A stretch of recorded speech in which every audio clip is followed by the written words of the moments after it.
پاکستان میں خوبصورت پہاڑ، زرخیز زمین اور محنتی لوگ ہیں، لیکن ایک بیماری ہے جو اس ملک کو اندر سے کھا رہی ہے: کرپشن۔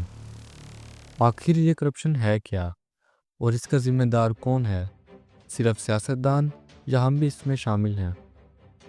کرپشن صرف پیسے چوری کرنا نہیں ہوتا، بلکہ رشوت لینا، فائل آگے بڑھانے کے پیسے مانگنا، سفارش پر کام کرانا، لائن توڑ دینا، یہ سب کرپشن ہے، اوپر سے نیچے تک اور ہر سطح پر۔ جب ترقی کے پیسے چوری ہو جائیں تو سڑکیں ٹوٹتی ہیں، ہسپتال ویران ہوتے ہیں، اسکول خستہ حال ہوتے ہیں، عوام مہنگائی کے نیچے دبتی ہے، نوجوان بے روزگار ہو جاتے ہیں اور ملک پیچھے ہو جاتا ہے۔ ہاں، بڑے لیول پر بڑی کرپشن ہوتی ہے، لیکن چھوٹے لیول کی کرپشن کون کرتا ہے؟ پولیس والا 500 لے کر چھوڑ دے، کلرک فائل 2000 میں آگے بڑھا دیتا ہے، اور امتحان میں نقل کرانے کے بھی پیسے دیے جاتے ہیں۔ یہ سب کرپشن ہے، یعنی مسئلہ صرف اوپر والوں کا نہیں، ہم سب کا ہے۔ آئیے اب ہم ایسے حقائق پر نظر ثانی کرتے ہیں جو کہ ہمارے ملک کو کس طرح نقصان پہنچا رہا ہے۔ ہم دیکھتے ہیں کہ جی ڈی پی ہر سال 6% کیسے گر رہی ہے۔ تازہ ترین رپورٹ کے مطابق بین الاقوامی مالیاتی فنڈ IMF نے بتایا ہے کہ پاکستان میں کرپشن اتنی زیادہ بڑھ گئی ہے کہ ہر سال ملک کا 6.5% گرتا ہے۔ پاکستان کا کرپشن میں نام 180 ممالک میں سے 135 پر ہے، اور یہ درجے پچھلے سال سے بھی نیچے گیا ہے، یعنی کرپشن کی حالت بدترین ہوتی جا رہی ہے۔ اب میں آپ کو کچھ ایگزامپلس دوں گا جو کہ ابھی بھی ملک کو ایسے کھا رہی ہیں اور اس پہ کوئی نظر ثانی نہیں ہو رہی۔ اب ہم کچھ ایسی مثالوں کی بات کریں گے جو کہ ملک کو ابھی بھی اندر سے کھائی جا رہا ہے، جس کی وجہ سے ہمیں بہت نقصان ہو رہا ہے۔ دا ون اینڈ اونلی شریف خاندان۔ نواز شریف اور ان کے خاندان پاناما پیپرز میں بھی آئے تھے، جس پر سپریم کورٹ نے انہیں عہدے سے نااہل بھی کیا تھا۔ حمزہ شہباز کے خلاف نیب نے 16 ارب روپے سے زائد منی لانڈرنگ کے اکاؤنٹس کی نشاندہی کی تھی، اور 25 ارب کی شوگر ملز سکینڈل میں بھی الزامات سامنے آئے تھے۔ مریم نواز کے خلاف بھی بہت سے الزامات تھے، جن میں سے ایک یہ بھی تھا۔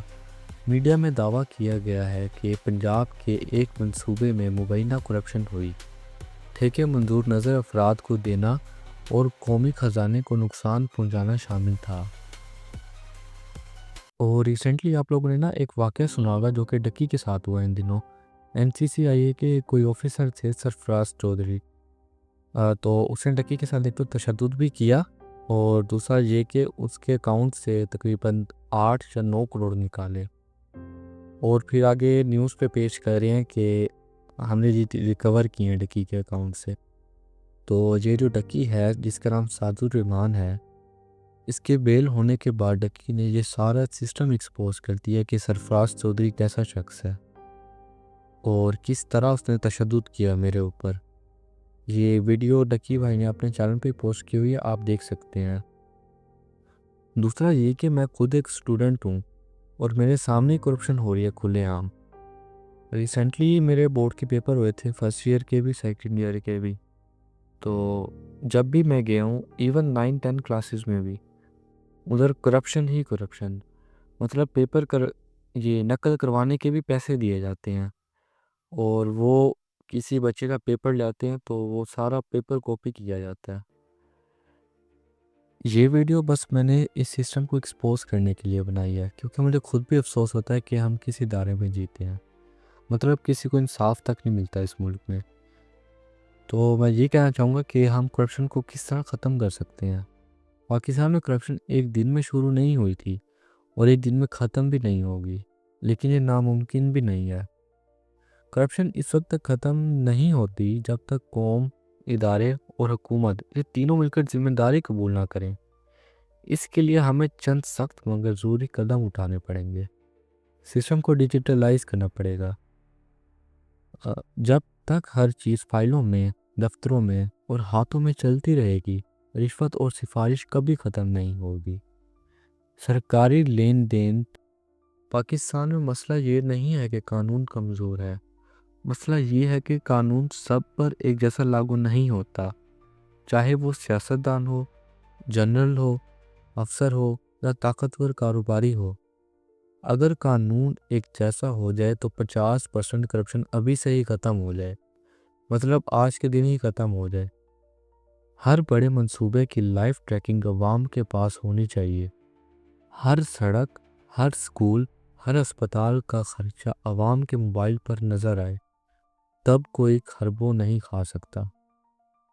ہم ہمیشہ کہتے ہیں کہ وہ لوگ کرپٹ ہیں، لیکن حقیقت یہ ہے کہ رشوت لینے والا بھی مجرم ہے اور دینے والا بھی مجرم ہے۔ اگر عوام انکار کر دے تو نظام خود سیدھا ہو جاتا ہے۔ دنیا کی ترقی یافتہ قوموں نے کرپشن صرف قانون سے نہیں، اپنے ادارے سے ختم کی۔ جب بچے سچائی، ایمانداری، امانت داری سیکھتے ہیں تو آنے والی نسل خود بخود کرپشن کو رد کر دیتی ہے۔ اگر آج ہم کھڑے ہو جائیں تو کرپشن یوں ہی ختم ہو جائے۔ امید کرتا ہوں کہ آپ کو یہ ٹاپک پسند آیا ہوگا۔ اگر ویڈیو اچھی لگی تو لائک ضرور کیجیے گا اور اپنے دوستوں کو بھی بھیجیے گا۔ اللہ حافظ۔